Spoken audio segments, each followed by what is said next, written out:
Hello, just a little bit of an update.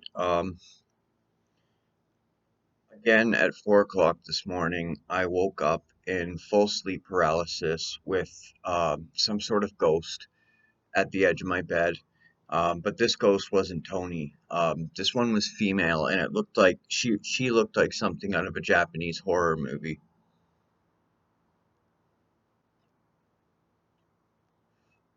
I would probably compare her to Samara or Sadako from The Ring. White dress, hair all in her face, really greasy, grimy looking hair, just standing there, presumably staring at me. Of course, I couldn't see her eyes because her hair was in her face. But again, full sleep paralysis, and it took all my might just to yell, "Help!" And of course, that woke my girlfriend up, and she wasn't probably too happy about that. And then I kind of started almost crying and saying, Why am I being haunted? Why am I being haunted? Leave me alone." And yeah, I'm really confused about this. Um, a lot of you might have noticed that I first kind of started this channel based on the 12-step program, and during that series, I do admit that I have struggled with drug addiction in the past. However, I'm not using anymore, and I don't show any other kind of psychotic or schizophrenic symptoms during the day. It's only this sleep paralysis thing at night. Um, but this entity looking at me, I could tell she was sinister. I could tell she was not there to help me. And well, I usually wake up at 4 in the morning anyway, so that part wasn't too disturbing. But the fact that she was standing at the edge of my bed, and let me tell you what I kept under my bed. I kept an amulet of protection.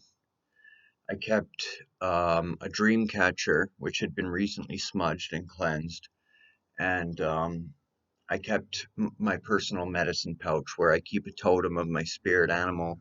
I keep a quartz crystal, a piece of amethyst, and then in my amulet sachet, I keep a piece of obsidian and a piece of amethyst and some sage and some cedar, both to protect my aura and to allow my spirit to shine more brightly, basically to awaken my kundalini and help me be a better healer.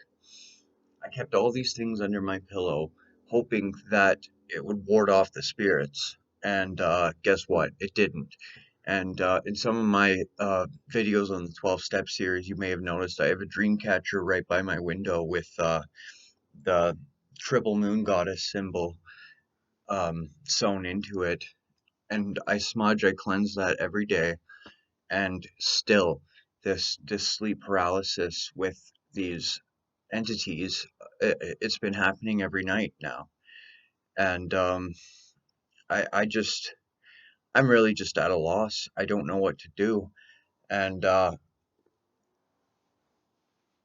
it all happened after I really started working hard at this channel. It happened after I started calling upon my guardian angel, um, and calling upon the light, and calling upon truth, and calling upon love. And one of my suspicions is, since I walked such a dark path in the past, and now I've changed ways. Now I've changed my ways, and I'm, working to help others and for the betterment of humanity. Is there some sort of astral parasite that I carried? Perhaps a parasite that caused my addiction.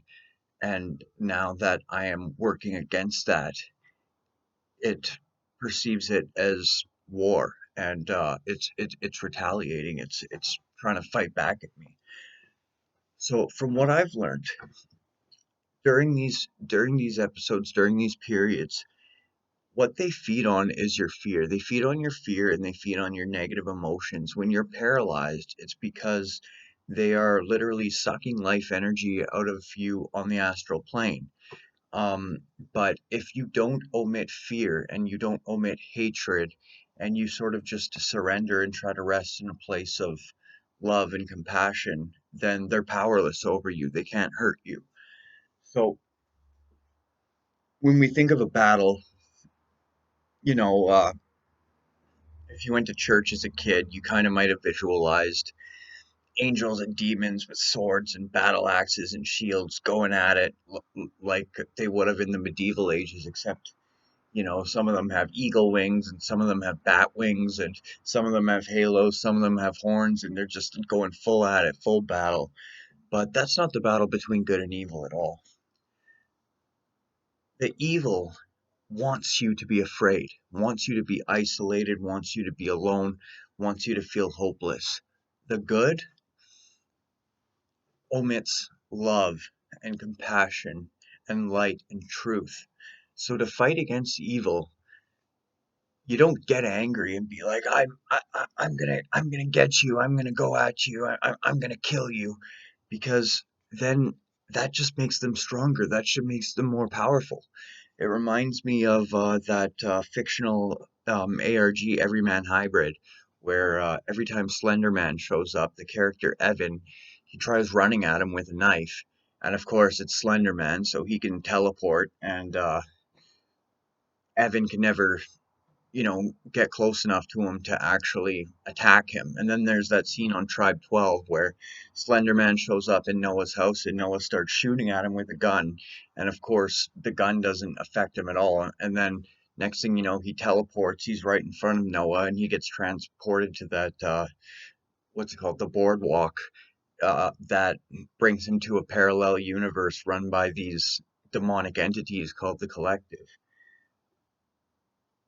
I realize these are fictional stories, but there's an important lesson there. If you try to fight evil with more evil, not saying that trying to kill a monster is an evil deed, of course it isn't, but if you try to fight the energy of violence with more violence, then it only empowers it, it only makes it stronger. Um, so, my course of action right now, because I know these things are going to be back.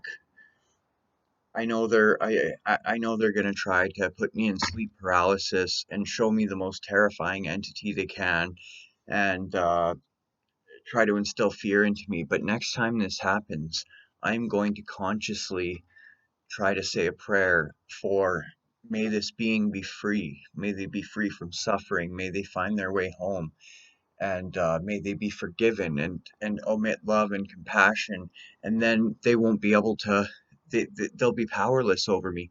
It's kind of like in that other web series, Hi, I'm Mary, Mary, where she's stalked and followed by that shadow monster thing that like twitches out and has. It looks very similar actually. It has hair all in its face and it attacks her in her sleep. It's very, very, very similar. But when she finally confronts it and calls it on its lies, the thing starts getting scared of her. And when she approaches it, the thing starts backing up and she says, "Wait a minute, are you backing away from me?" And then, of course, she meets the woman in the white robe who says, "I can only guide you. I can't defeat these things for you. But you've started to learn how to fight back against them, and I'm going to help you in any way that I can." And I actually never finished Hi, I'm Mary Mary. It's on my list. I've been working, on the channel a lot and, just writing scripts and editing videos and stuff. Obviously, I'm a noob. I'm an amateur at it.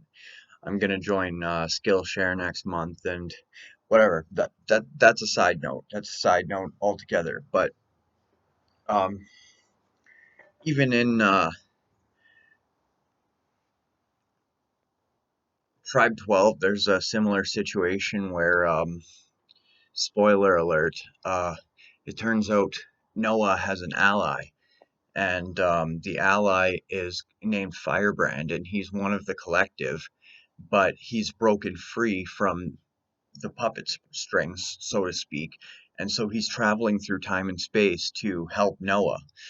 Uh, but Tribe 12 is still running. We don't know for sure whether Firebrand is even an ally or not, but I personally feel deep down that he is in fact an ally, and he is helping to um, help Noah to defeat these otherworldly beings. The reason I reference fiction is because in ancient times, everyone had some sort of mythology, and the common folk, they took it literally. But the priesthood and the sorcerers, they knew that it was just symbolism to speak to the subconscious on a deeper level than what can be expressed in words. Um, it it brings to mind the battle between, I believe it's Horus and Seth, and when Horus defeats Seth, it's when the sun rises, and when Seth defeats Horus, it's when night falls. Um, and then another cool thing, I was born right on the spring equinox. Spring equinox is equal day and night, but light is triumphing over darkness, right? And that's one of the meanings of the name Shadow Star, but I'll get more into that in another video. So yeah, these hauntings are going on. Uh, ghosts are showing up at my room in my room at 2, 3, 4 in the morning and trying to scare me. And I'm not going to viciously fight back at them and give them what they want, which is to feed on my negative emotions. I'm just going to omit love and compassion and forgiveness. And I believe that these things are going to stop showing up. So obviously going to keep everyone updated about this, but if it is successful, then I could potentially help many, many people who are going through the same thing. So I'm going to make this a series onto itself. I'm going to call it The Ghost Files. And this is not a fictional series. This is not an ARG. This is not a web series. This is real. Everything that I've shared with you so far is real, unless I specifically say that it's fiction. So, anyway, yeah, that's my log for the Ghost Files for this morning. And if there's any updates, I'll post them as soon as I can. Bless you.